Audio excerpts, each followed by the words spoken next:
The Craig Ferguson Pants on Fire tour is on sale now. It's a new show, it's new material, but I'm afraid it's still only me, Craig Ferguson, on my own, standing on a stage, telling comedy words. Come and see me. Buy tickets. Bring your loved ones. Or don't come and see me. Don't buy tickets and don't bring your loved ones. I'm not your dad. You come or don't come, but you should at least know it's happening. And it is. The tour kicks off late September and goes through the end of the year and beyond.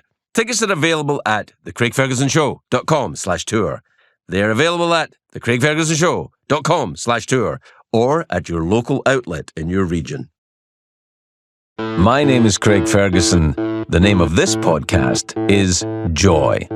I talk to interesting people about what brings them happiness. My guest today is Paul F. Tompkins. And I suppose at some point in the conversation I should ask him what the F stands for. But my guess is I'll forget, because he was the voice of Mr. Peanut Butter in Bojack Horseman, the greatest cartoon ever made. Fight me if you don't believe me. Anyway, enjoy. Paul F. Tompkins.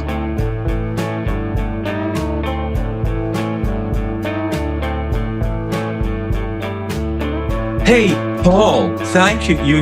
Thank you for joining us. I know that we had a little bit of technical problems at the beginning there. It's true. And I was informed by you and our producer that you are using maximum quality on your computer now. Well, you know, I see in the QuickTime drop-down menu, it gives you the choice between high and maximum. Mm-hmm. And you know what? I feel like this is a special occasion, and so I went with maximum quality. When you were, in your well-documented crazy drug years, did you go high or maximum most of the time? Well, unfortunately, I went maximum most of the time, and that's why I can't do those drugs anymore. Really? Is that true? I was being facetious, but you actually did have a high maximum drug time? I did not have a high maximum drug time. This is probably my high maximum drug time, where with the advent of legal weed, probably having an edible every once in a while is my maximum drug use. Well, that seems very civilized. I don't know that if there had been legal weed when I was doing drugs, I don't think it would have made any difference to me. But I tell you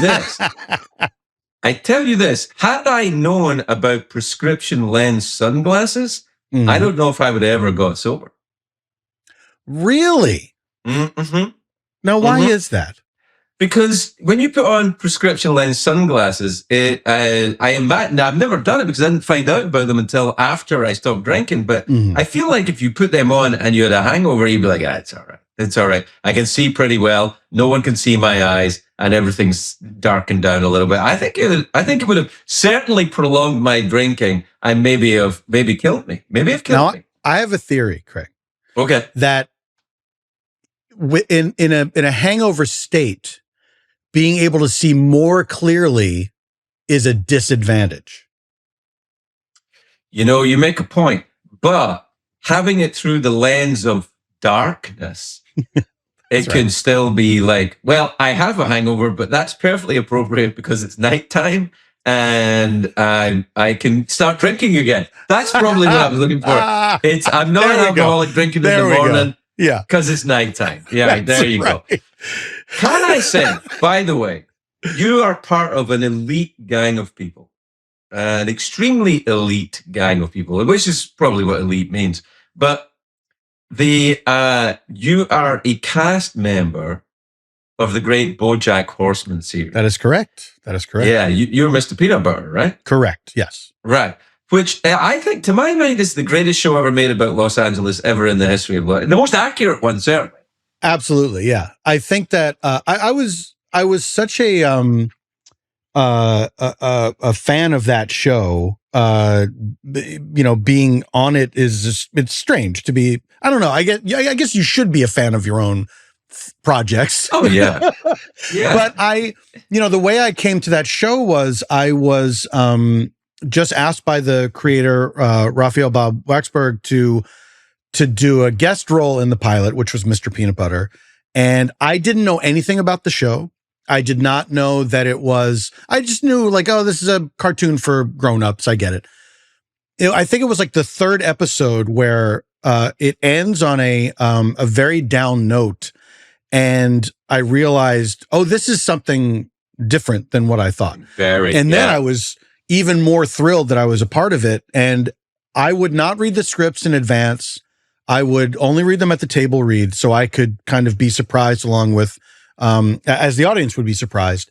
And it was such an exciting thing to be a part of and to really get invested in these stories and to have some of the lines in those scripts were like real gut punches and real, serious life stuff that, a lot of it I related to, a lot of it I knew people who had experiences like that. And, it was quite a ride. It was quite a ride doing that show. It's a really odd show because I think for me, the recipe, if you've never been to Los Angeles, or never worked in the entertainment business in Los Angeles, if you combine Bojack Horseman, Modern Family, and Ray Donovan, you have a completely exact picture of what Los Angeles is like to live and work in. I feel like that's it. That's exactly what it's like. Yeah. Are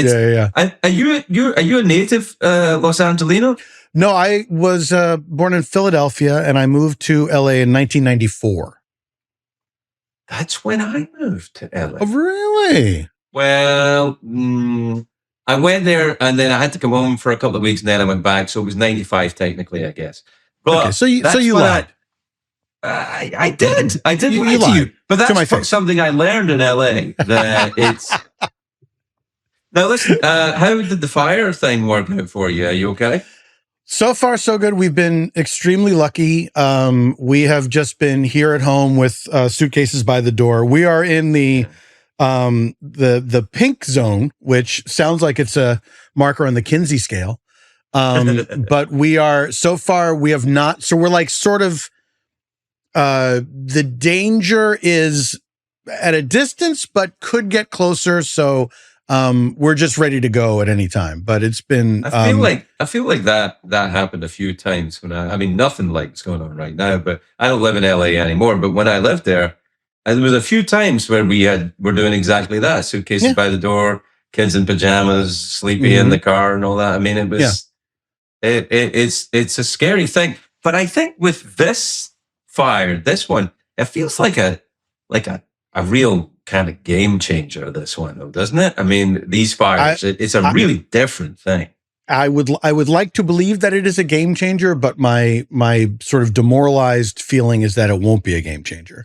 It should be. And, it should be a big, wake up call to a lot. Not even a wake up call, but it should be a signal that we need to talk about what is going on with our environment and what we're doing about it. And, it's a little distressing to see the press conferences and just no mention of climate change at all. And that is, I mean, there's no way around that. That's a huge factor. And what's like, we are an area that has a fire season, and the fact that it's getting worse and worse. And to this point, the fire combined with the winds is,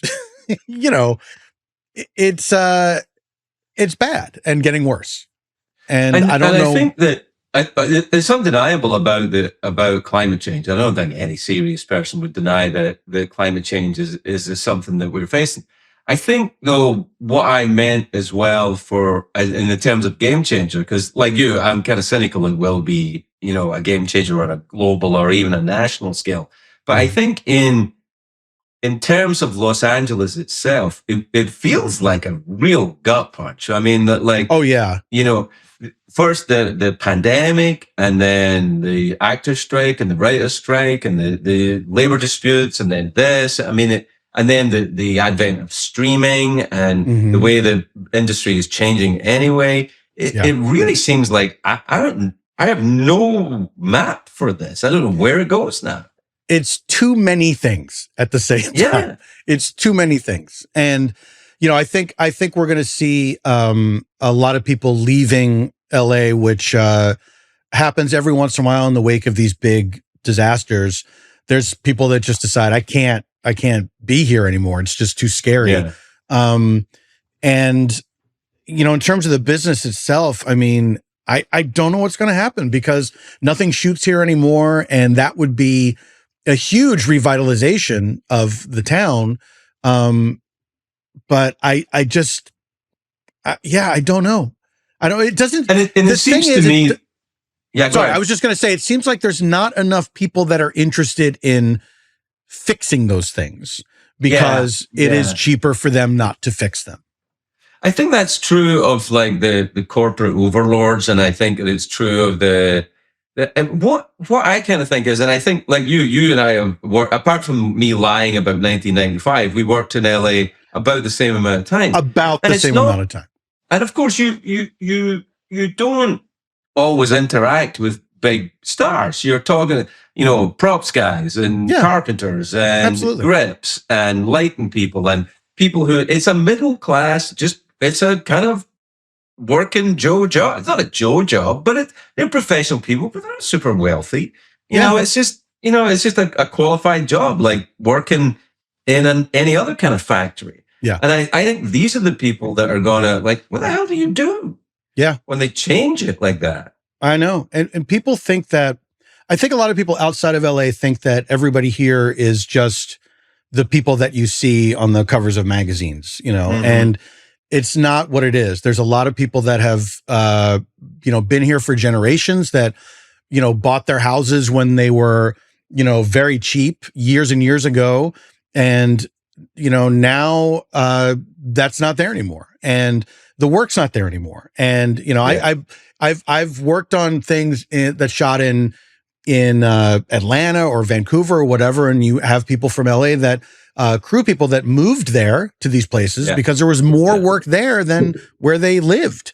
And I don't know. I really, the thing that really sucks is that the people that are involved in these, that are overseeing the networks, the studios and everything, it's not the days of, the Zanuck brothers and the Warner brothers anymore. You don't have people that sort of take a pride in that business, and they were businessmen, but it was their business. And so there was still room for artistry. There was no algorithm. They it wasn't a bottom line thing. It was, this is our business of making these things. We are trying to guess what people like, what people, what is quality, put it out there. And now it really is these dudes that come in from, different businesses that are looking at it like, well, we'll cut this, and this. And it's like, that's the whole, I know. That's what makes it good. All the things that you're getting rid of is what makes it good. I think though that, if I look at the generations of young artists that are coming up now, I don't think that Hollywood is aspirational for them in the way that it was perhaps for my generation. I would see the black and white photographs of movie stars that had been airbrushed to perfection, and this, the swindle and the myth that was sold by Hollywood, which I liked, which I wanted. I liked the artifice of it. And then when I got there, I don't know if you had the same experience. When I got there and it was demystified. Slowly, it was demystified because even to this day. I haven't done it for a few years, but when you drive onto a lot and the bar goes up and you drive onto a movie lot and you see the spaceman and the, cowboy and the showgirls and and it's like, this is awesome. Yeah. I think all of that goes away now. I think that you have young children or your kids a little older? I have 0 children. Oh, you have 0 children. Well, then will you leave? You can leave then. I could, but this is our home, Yeah. We love it here. My wife and I, and we've lived here for a long time, and it's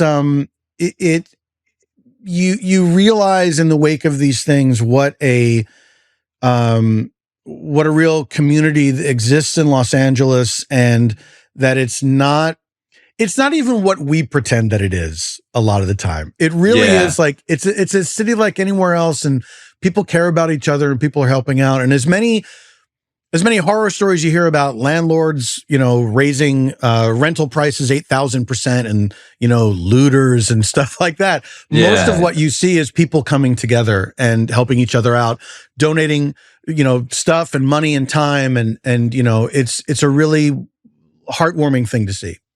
It's funny that you should mention it. I was watching coverage of it on the BBC last night, and the BBC reporter was out in the field and bumped into someone who was working the line, handing out water to people, and it was Will Arnett, Bojack Horseman himself. There you go. And it was I heard the voice. And I was like, whoa! And it's as you say. Because I remember when I moved to LA in the 90s, it kind of had it seems weird to say it because it was still a huge city then, but it had a kind of sleepy feel about it. It had a kind of, I remember it very well. I think it went away when they invented iPhones or something, but it changed when people could, drive as close as they could to the Hollywood sign, or when the maps of the stars' homes were on your phone instead of being sold to you by some dodgy customer at the side of the road waving a map and stuff. Right. And I kind of miss all of that, but things do change. Yeah. What has it done for you business wise? Do you still follow the model of, developing, taking an idea to, I'll tell you where I'm going with this. Mm-hmm. If I have an idea now, I don't go to anyone who works in show business. I go to someone who will give me money. Right. And then I just do it myself. Yeah. The last vestige of corporate shittiness in my life at the moment is doing this podcast. And my contract's up for that in 6 months. And then, these guys can kiss my ass. And I'll continue to do the podcast, but I don't need them. I have a computer. Exactly. What about you? I mean, are you gonna? It's a mixture of still trying to go through the old channels, but also figuring out how to do stuff by yourself. And the double-edged sword of that is that on the one hand, it's never been easier to do stuff by yourself in terms of the technology, right? Which is fantastic. And one of the things that I really love about the time that we're living in is that people can make their thing, whether it's a movie, TV show, podcast, whatever. People can figure out a way to make it. Getting it out to people is easier than it used to be. But there's so much noise that it's a scary prospect to sink like your life savings into your passion project and then have nothing happen, have nobody find it, So for me and the people that I know at the sort of showbiz level that I'm at, there is still like a pressure to try to go through the old channels and see what happens. But it's harder than ever because even though it's the curse of there's so many outlets now, but because there's so many outlets now, to try to stand out, to try to cut through all that noise is harder than ever because there's so much shit. It's so much. And now it used to be you could pitch an idea and they either liked it or it didn't. Now, before you even pitch the idea, it's like you have to attach these people. You have to attach this guy. You have to attach. It's like, this is not even a thing yet. It's not even a thing yet, and we're attaching all these people on a wish and a prayer, and who moves a needle, and all this shit. And it's like, look, man, I thought this was a funny idea. Yeah, it's the weirdest thing about it though, because the truth is that there's a story that a friend of mine who's a big timey, old timey, he's John Feldheimer. He started and runs Lionsgate, right? Mm-hmm. And Feldheimer is a friend of mine, and he was telling me about back in the day when they were selling MGM to Sony. I think it was Sony. Is that right? And they had to go to Japan, and everything was done through board level meetings, through interpreters and stuff. And they were talking to some high powered Japanese executives through an interpreter, and they were asking about the film business. And the Japanese executive said, tell us, basically the product in a year. They said, well, look, a studio like MGM, we'll make maybe 40 movies in a year, and Mhm. 20 will do okay. Maybe 5 of them will be hits, and the rest will be kind of like, we tried and we failed. And they were kind of duds. And it went through the interpreter, and the interpreter came back after some, and he said, my colleague says, could you possibly just make the hits? He said, yeah, that would be great if we could just make the hits. It's a terrific idea. I know, it's a great look. But I think that kind of, because unless you're in show business, if I ever look, John Feltheimer is a great executive, but he's still show business. He's still, he's still that guy. And I think that, these kind of guys are going away. And like you say, people are coming in who are like, I don't know what your qualifications are for this, other than what you went to school. I mean, right. Yeah. School's not a great place for artists a lot of the time. Very true. It can slow them down. Do you know what idea of yours I loved is when you did that podcast when you were H.G. Wells? Oh, the Dead Authors podcast. Yeah. Dead Authors podcast. When you were H.G. Wells and going through time interviewing dead authors. See, I love that. Now, did you, in that podcast, did you ever have H.G. Wells talk to C.S. Lewis? I don't think we ever had C.S. Lewis. Interesting. We had, I think Tolkien was as close as we got to C.S. Lewis. Tolkien and C.S. Lewis were friends, right? Yeah. Yeah. Because what I think is interesting is that I believe, I could be wrong with this, but it doesn't matter if I'm wrong. Nobody checks any shit anyway. But so let's just say this is 100% true, and we don't need to check. But H.G. Wells and C.S. Lewis were certainly collegiate. They were friendly.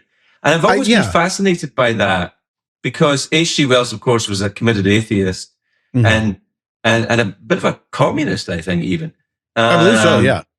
And C.S. Lewis, of course, was a absolute Anglican baby Jesus, all the bells and whistles, the smoke and the angels, and both terrific writers, by the way, as well, which I think is fascinating to me.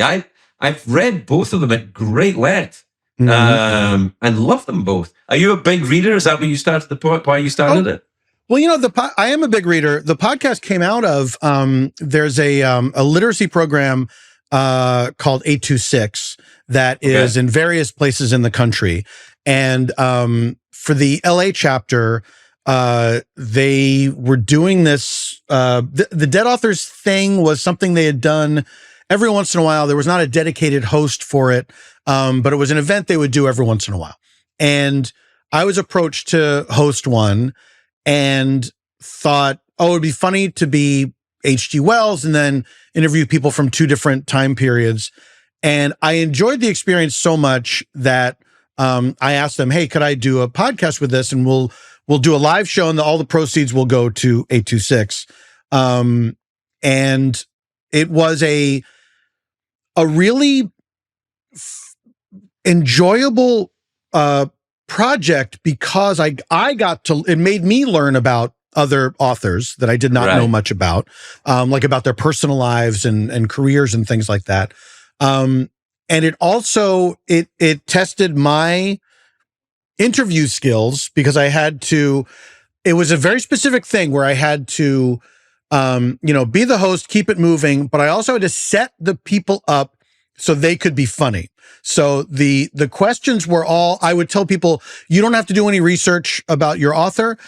It is just, I'm going to ask you a question, and because it's improv, you respond however you want. You're welcome to do research if you want. You don't have to. And some people did extensive research, and some people did nothing at all. And the idea was I would ask a question that did not have to be tied to facts. I could state the fact in, 1876, you said this or whatever. And then they could be funny, respond however they wanted. So it was a combination of getting the real information out via my questions, Right. And then the comedy coming from what they have to say, and then our subsequent interaction about that. Who were both author and guest? Who kind of like really kind of lit it up for you? Who do you think you were more successful with? The one that comes back to me the most is, in terms of being a very special experience, was Lennon Parham played, why am I blanking on the name now? Shit. Tell me the book. I'm trying to think of I can't think of the book. I'm blanking. It was a Southern author. Harper Lee. Margaret Mitchell. Not Harper Lee. Margaret Mitchell. Can I cheat and look it up? Yeah, of course. All right. Hate to do this. No, people complain about. In the meantime, I'll put the podcast on hold music. It's generic Enya music I'm doing right now. Oh yeah, I love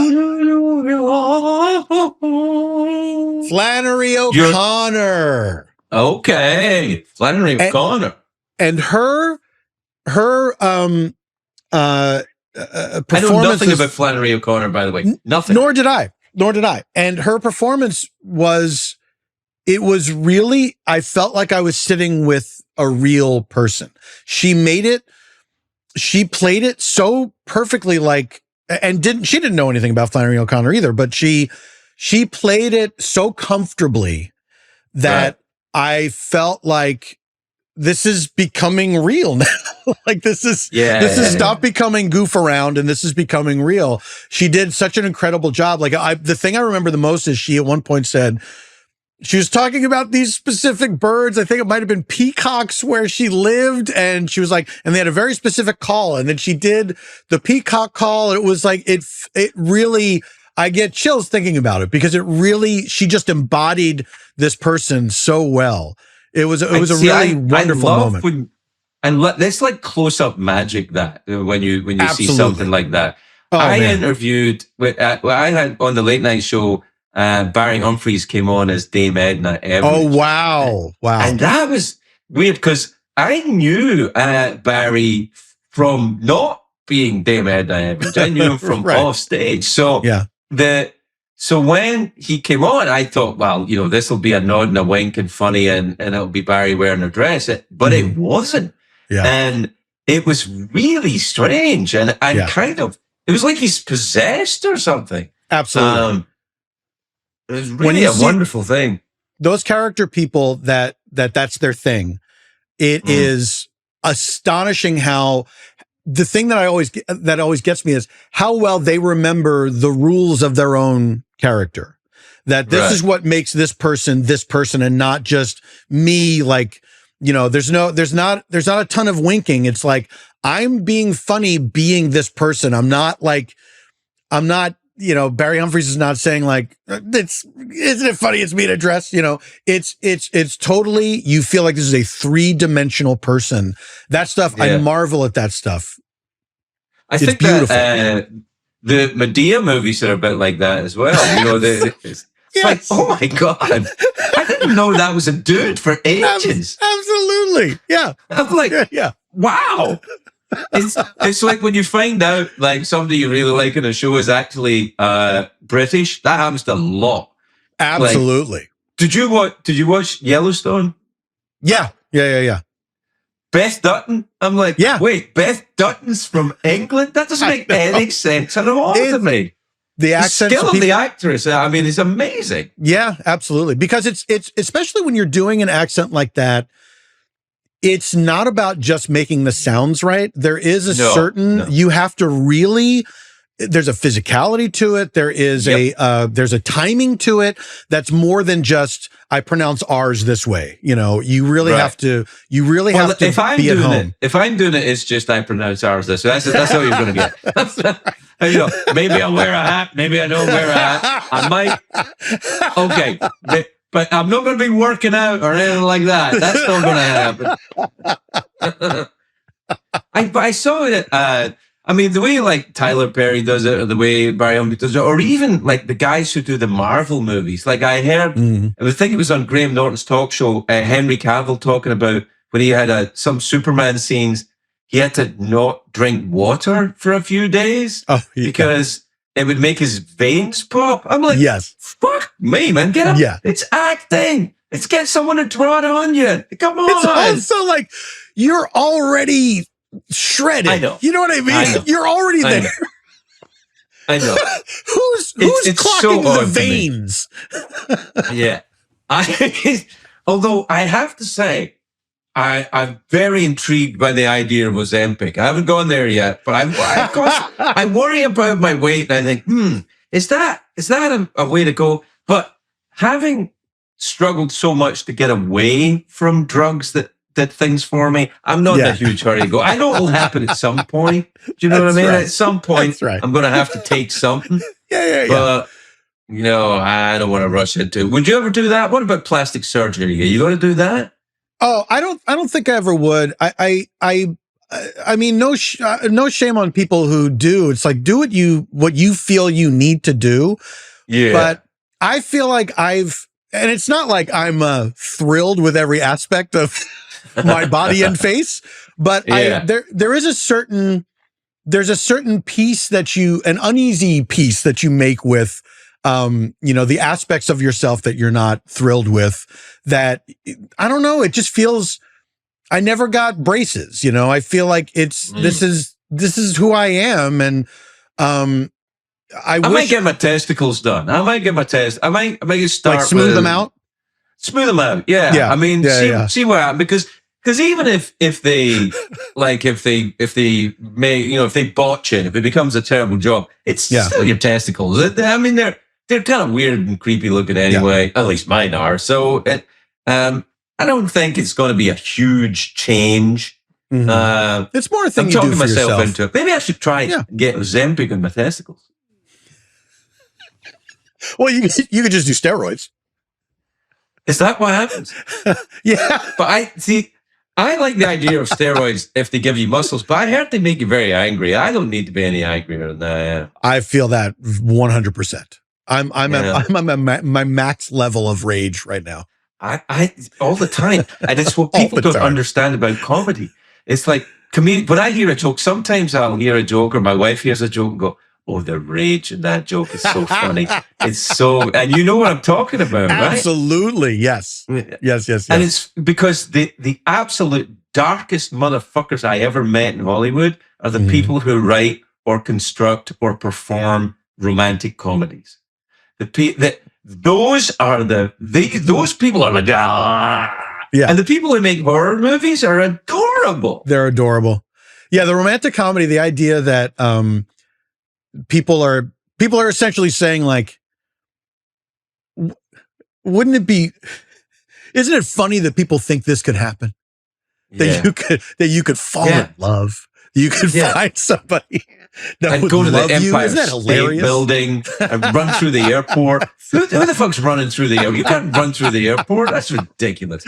Run through the airport, stop in the plane. You get tased if you try and stop in a plane. It's ridiculous. Could you imagine being on a plane that somebody stopped because of love? I don't care how much in love you are. I want to get to Denver. I have a connection. This is miserable. You're making it longer. I think about that. Obviously, I'm sure you do the same. I travel a lot for work, and you're constantly on airplanes. And it's rare to see bad behavior on planes.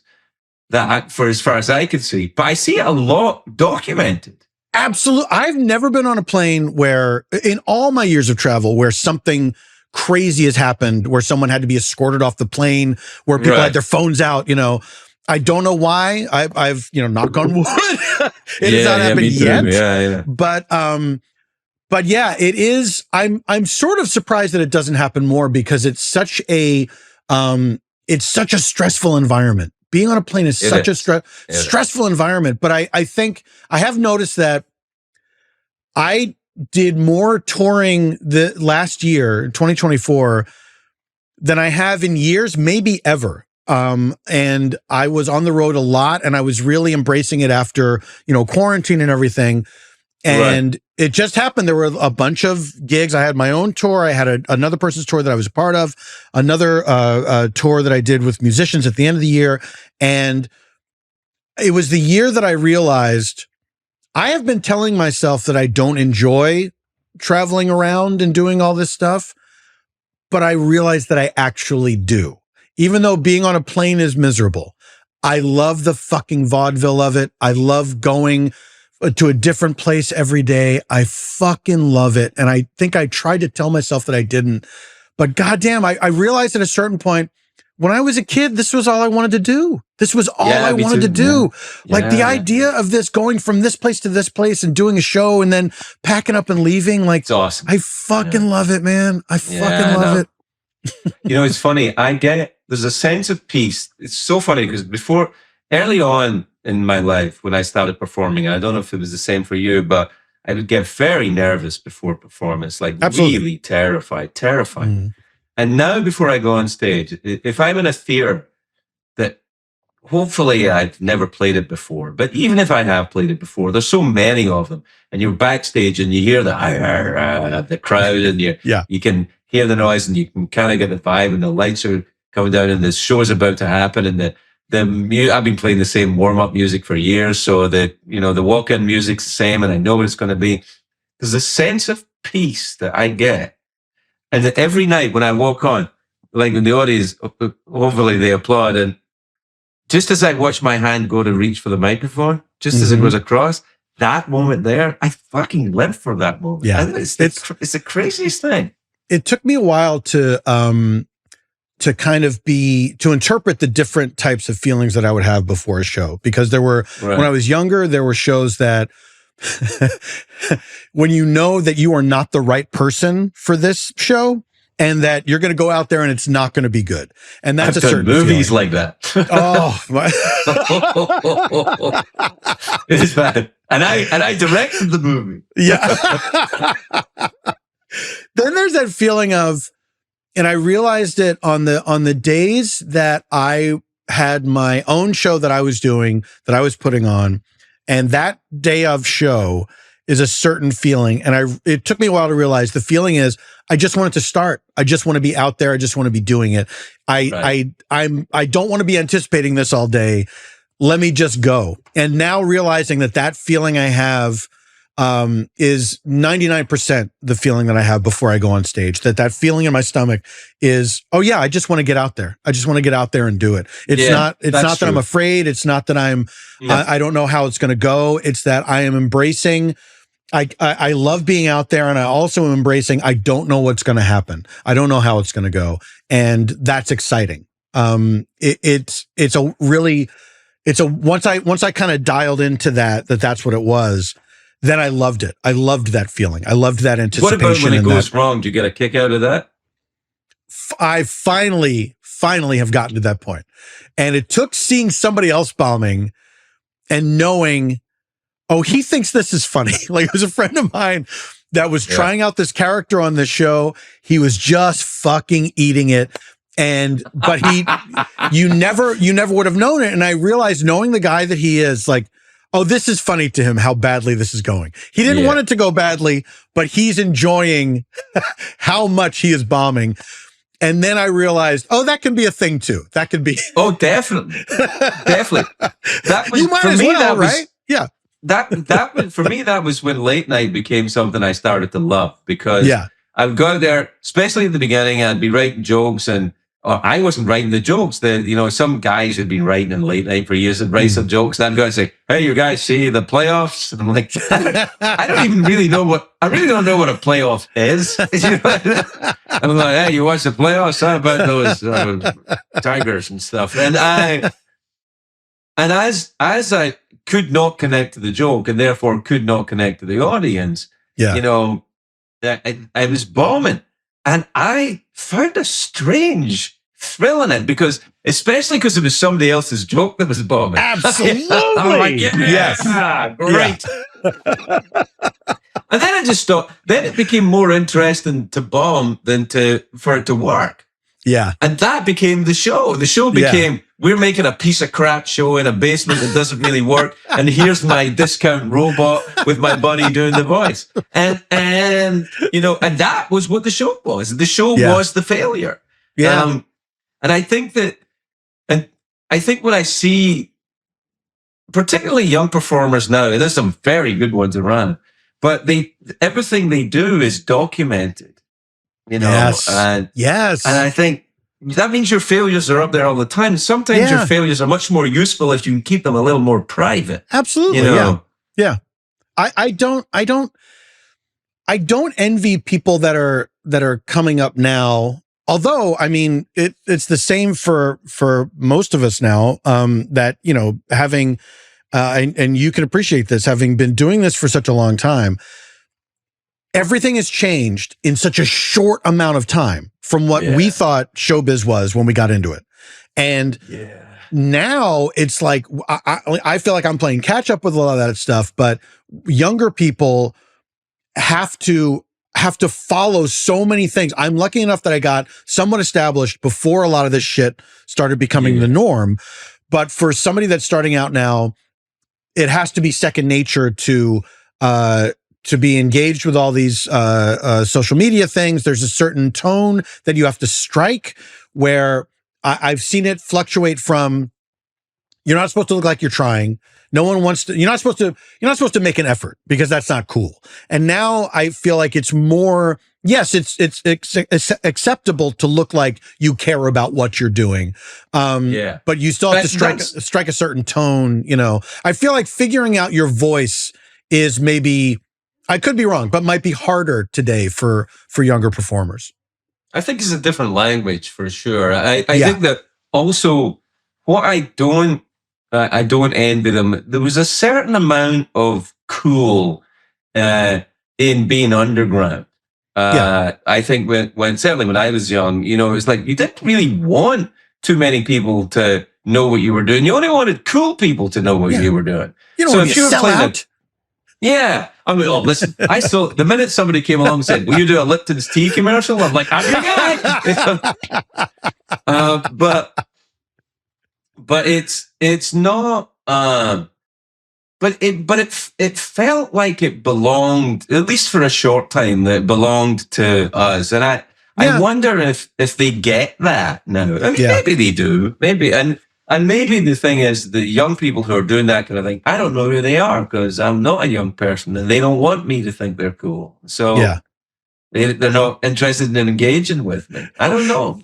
There is kind of a relief in that sense to be out of that conversation. It's like when you get to a certain point where you're watching young people do the thing like, hey man, fucking do it. Do your thing. You don't need to hear from me. You absolutely don't need to hear from me.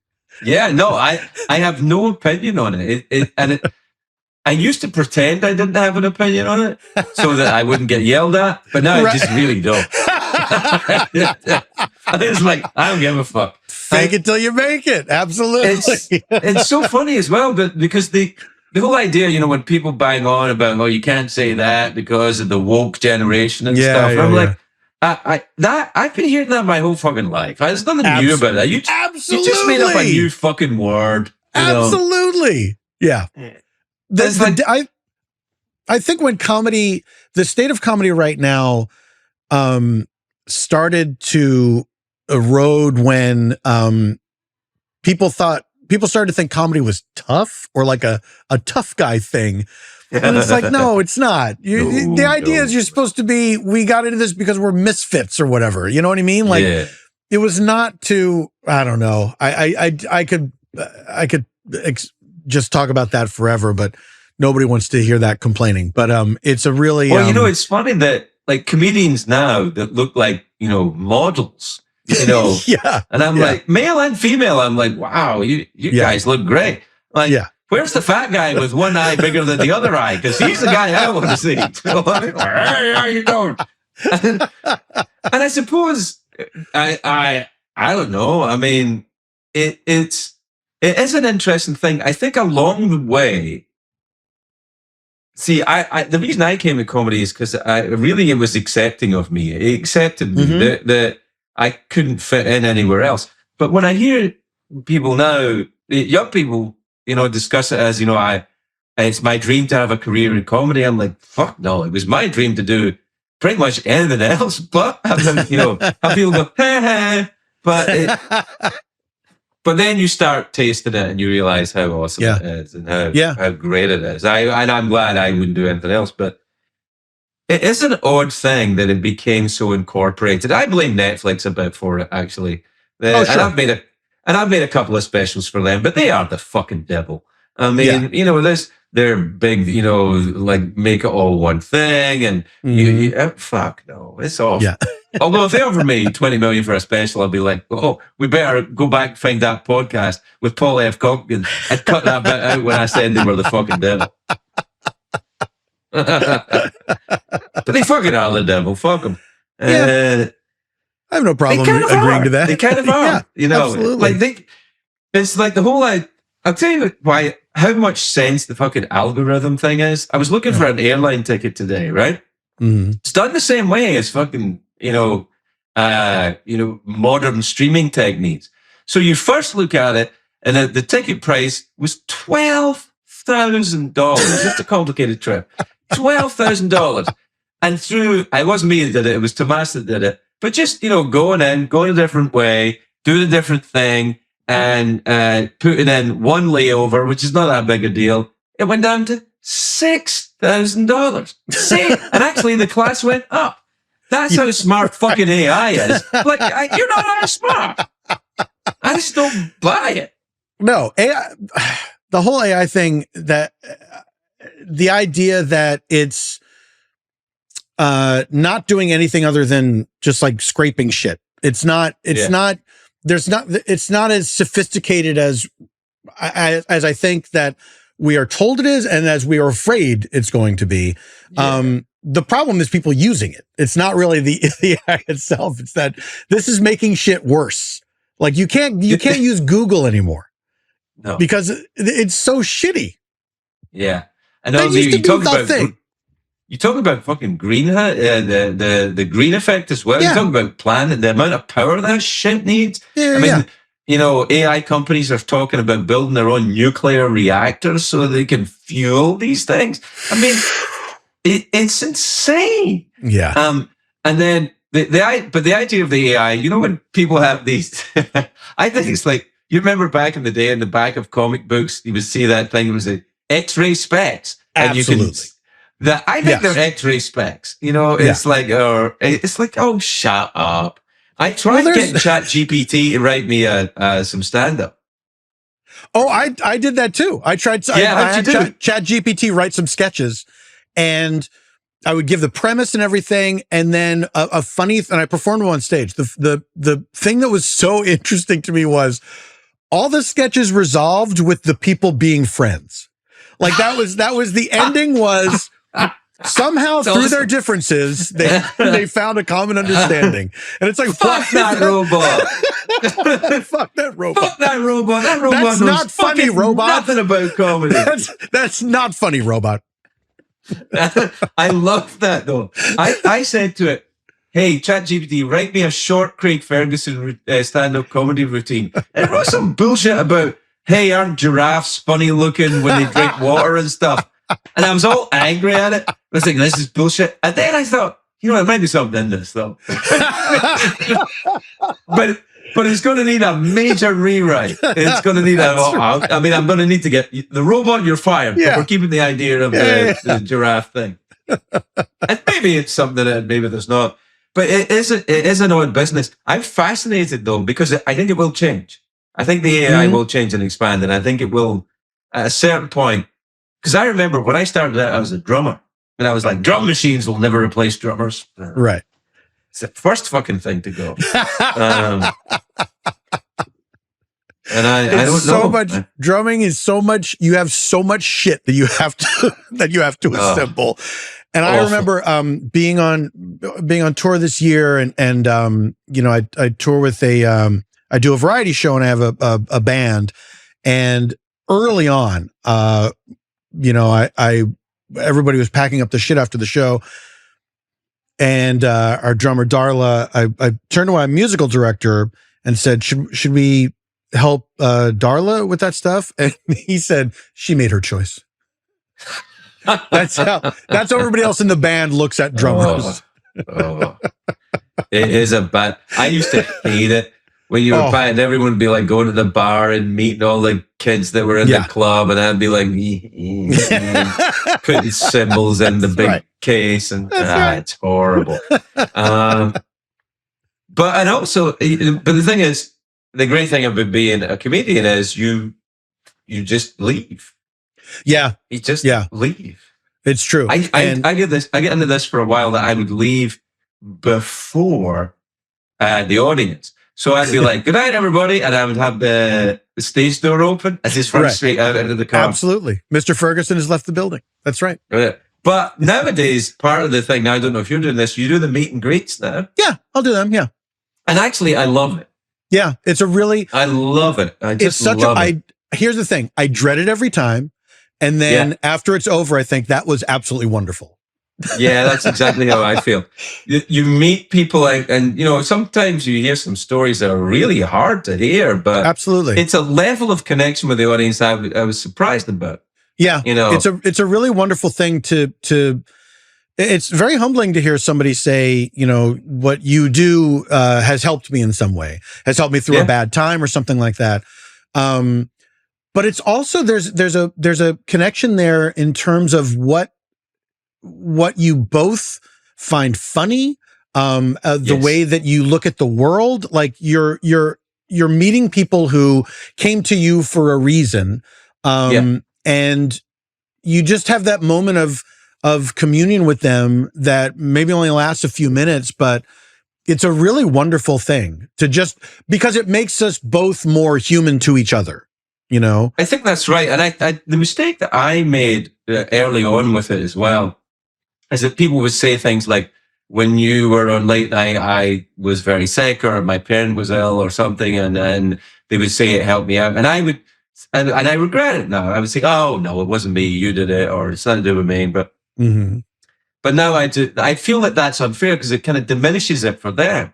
And so if somebody says that to me now, I'm like, I'm really glad that happened. I'm really glad that somehow, obviously, I wasn't aware your mum was sick or you were sick, but I'm glad you had a laugh. I'm glad you had a laugh tonight. I mean, that's what it's about. And thank you for sharing that with me, because it is very, kind of thing. Because you know what it feels like. You've been in a dark time where a piece of art helped you cope, just helped you, just gave you a moment where you're like, okay, I can do this another day. I can, there is brightness out there somewhere. I just have to trust that I'm going to get to it. Like, that feeling, and to be that for somebody else and to have them tell you is such a privilege. It is. You're right. Yeah, it's incredible.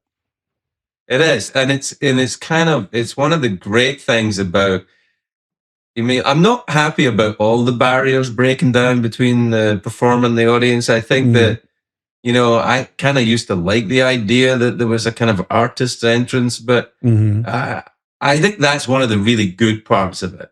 Yeah, for sure.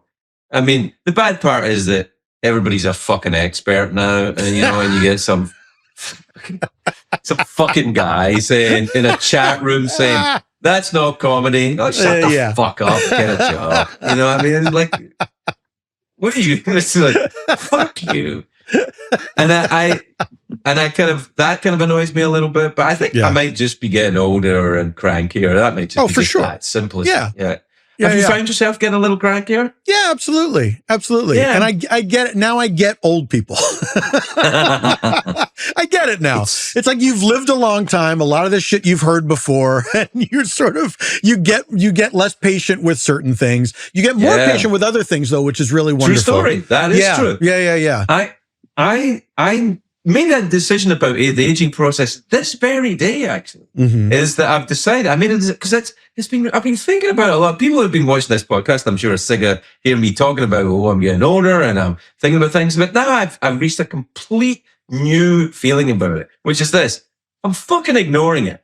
I'm ignoring it until it makes its presence felt. And until that time, it's none of my fucking business. I'm older, so is everybody else. Everybody else is fucking older too. What am I going to do about it? So until my hip starts hurting or my ears get super big or whatever it is, I just fucking ignore it. You take it as it comes. That's one thing I do appreciate in a way that and it's funny to me, is when I was younger and I would hear older people talking about the weather. And I would think, what the fuck? Why this boring conversation that you're having about what a nice day it is? And now I get it, because it's like, I'm here another day. I'm appreciating things in a way that I couldn't appreciate them before. Yeah. And seeing how beautiful life is. And part of that is it's a nice day today, you know? Yeah. And I get how enjoyable it is now to discuss that with somebody else. I also think that, you know, if it's a nice day, you're much less likely to slip and fall and hurt your head. It's very true. So it's like, it's a nice day. I think I'll go outside. It's not, you know, a thing too risky. A thing that I think about a lot is, I probably think about this once a day. When is the next time I'm going to fall? Like, when's the next time I'm going to trip and just eat shit, just go right down? When's the next time I'm going to like scrape the shit out of my knee on the sidewalk? Because it's going to happen at some point. But when is it going to be? Well, do you ski? I do not ski. If you put a bit of skiing in there, you'll like ramp it up. I think I avoid most activities that require falling as a part of the learning process. So we'll see. I never skied until I was in my mid-40s. But I married into a family of skiers, and now my children ski, and wow. And I have to go on the like with really tiny little kids on that conveyor belt, like toddlers. And then there's me, like some kind of giant creeper with, you know, skin. I have to go up the thing and do pizza, French fries, and ski. It's very, very humiliating. Wait, what's pizza, French fries? What? Well, that's how you learn to ski, right? You do pizza, is how you slow down. Okay. And then French fries is when you're going fast. You want to slow down? Okay. Pizza. Go fast, French fries. That's how they tell it to little kids. Normally, if anyone is on a ski slope and they're 62, they either know what they're doing or they're drunk, you know, or sometimes both. True. But it is what it is. Well, look, it's been a delight talking to you. I wish we could go longer, but I'm getting too old for this shit. So yeah, understood. This is one of those times where you feel it. Yeah. I do. I feel it in my hip, in my water. And it's such a nice day. I want to go outside and enjoy it before it gets dark.